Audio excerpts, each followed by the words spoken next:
Untuk informasi lebih lengkap dan berita terkait, klik link yang ada dalam deskripsi. Dan jangan lupa untuk install aplikasi CNBC Indonesia di App Store dan juga Play Store. Jangan lupa subscribe ya. Ya, Indonesia masih menjadi salah satu negara yang memiliki masalah terbesar di bidang pemberantasan korupsi.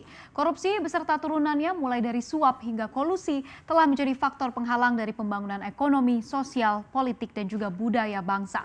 Dan kita ketahui satu lagi politisi negeri ini, yaitu Menteri KKP Edi Prabowo telah masuk ke dalam jeruji besi, membuat Edi menteri ketiga di Kabinet Presiden Jokowi yang dijerat oleh KPK. Saya ulas untuk Anda pagi hari ini di Yang Terjungkal Karena Rasuah.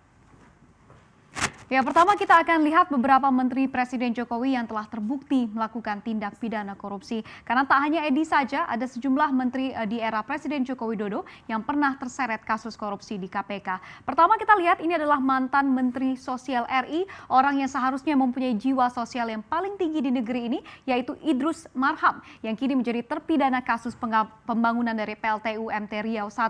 Oleh Pengadilan Tipikor, Idrus dijatuhkan hukuman hingga 3 tahun penjara dan juga denda yaitu sebesar 150 juta rupiah lantaran terbukti berperan dalam memuluskan Black Gold Natural Resources atau BNR sebagai pemegang dari proyek PLTU tersebut, di mana ia juga menerima dana atau uang pemulus dari salah satu pemegang saham dari BNR yaitu Johannes Konco senilai 2,25 miliar rupiah. Selain itu, menurut hakim saat Idrus menjabat sebagai PLT Ketua Umum Golkar, Idrus juga pernah memberikan arahan kepada Eni Maulani Saragih yaitu mantan Wakil Ketua Komisi 8 DPR RI untuk meminta uang senilai 2,5 juta dolar Amerika Serikat atau setara angka ini kalau kita rupiahkan yaitu sebesar 35,5 miliar rupiah kepada Johannes Konco untuk kepentingan munaslup dari Partai Golkar. Akibat perbuatannya inilah Idrus Marham ini harus mendekap di penjara yaitu selama 3 tahun lamanya. Tapi pertanyaannya apakah sebanding begitu ya dengan korupsi bernilai miliaran rupiah ini.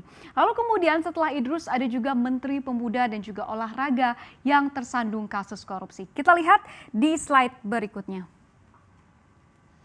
Ya, kemudian ada mantan Menteri Pemuda dan juga Olahraga yaitu Imam Nahrawi dalam kasus penyaluran hibah Komite Olahraga Nasional Indonesia atau KONI dan dijatuhkan hukuman ini lebih tinggi lagi begitu ya di 7 tahun penjara dengan denda yaitu sebesar 400 juta rupiah, di mana Imam di sini disebut sebagai salah satu penerima suap dengan nilai fantastis begitu ya mencapai 11,5 miliar rupiah, dan suap itu dimaksudkan agar Imam mempercepat proses persetujuan dan juga pencairan bantuan dana hibah yang diajukan KONI kepada Kemenpora RI untuk tahun kegiatan 2018 lalu. Dan tak hanya itu, Imam Nahrawi ini juga terbukti menerima yang namanya gratifikasi yaitu sebesar 8,6 miliar rupiah, di mana sebagian diantaranya yaitu sekitar 2 miliar rupiah tersebut ini merupakan dana dari Lina Nur Hasanah selaku Bendahara Pengeluaran Pembantu atau BPP dari Program Indonesia Emas atau Prima Kemenpora periode tahun 2015 hingga 2016 yang digunakan untuk membayar desain rumah milik Imam Nahrawi.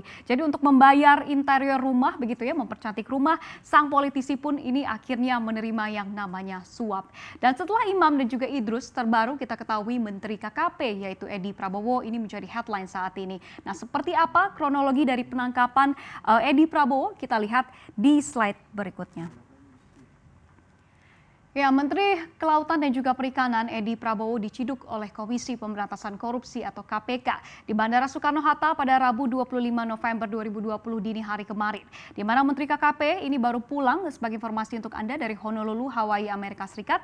Dan pada Rabu malam KPK telah resmi menetapkan Edi Prabowo sebagai tersangka penerimaan suap bersama dengan 5 orang lainnya, di mana total uang suap yang diterima para tersangka dalam kasus ini cukup fantastis angkanya begitu ya, mencapai 9,8 miliar rupiah. Dan yang menariknya pada kesempatan di Hawaii kemarin ini ada uang sekitar kalau ditotalkan begitu ya belanjanya ini adalah sekitar 750 juta rupiah yang dibelanjakan Edi bersama dengan istrinya. Sekali lagi begitu ya, sekali liburan begitu uang yang dibelanjakan ini tidak main-main, nilainya mencapai 750 juta rupiah. Bisa Anda bayangkan. Dan mengutip dari Detik begitu ya, di antaranya apa yang dibelanjakan oleh Edi Prabowo dan juga istrinya ini adalah kami paparkan di sini untuk Anda, yaitu ada jam tangan Rolex yang 1 jam jamnya ini kalau untuk jam wanita berkisar dari minimal di 135 juta rupiah, kalau untuk laki-laki ini semuanya di atas 200 juta rupiah.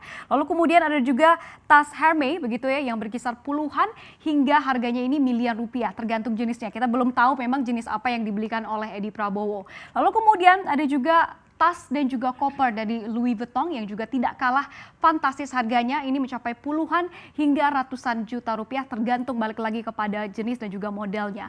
Adapun Edi kita ketahui ini diduga melakukan tindak pidana korupsi dengan kasus dugaan suap ekspor dari benih lobster yang kita ketahui ini memang sempat menjadi kontroversi dan juga headline begitu ya. Karena Edi di sini telah membuka kembali keran ekspor dari benih lobster dan ternyata begitu ini ada hubungannya dengan keuntungan pribadi dari seorang Edi Prabowo. Dan merespons hal ini begitu ya, bagaimana respons dari pemerintahan Jokowi? Karena ini memang merupakan kasus pertama Menteri di Kabinet Kerja Jokowi yang kedua yang terciduk oleh KPK. Seperti apa responsnya kita lihat di slide berikutnya.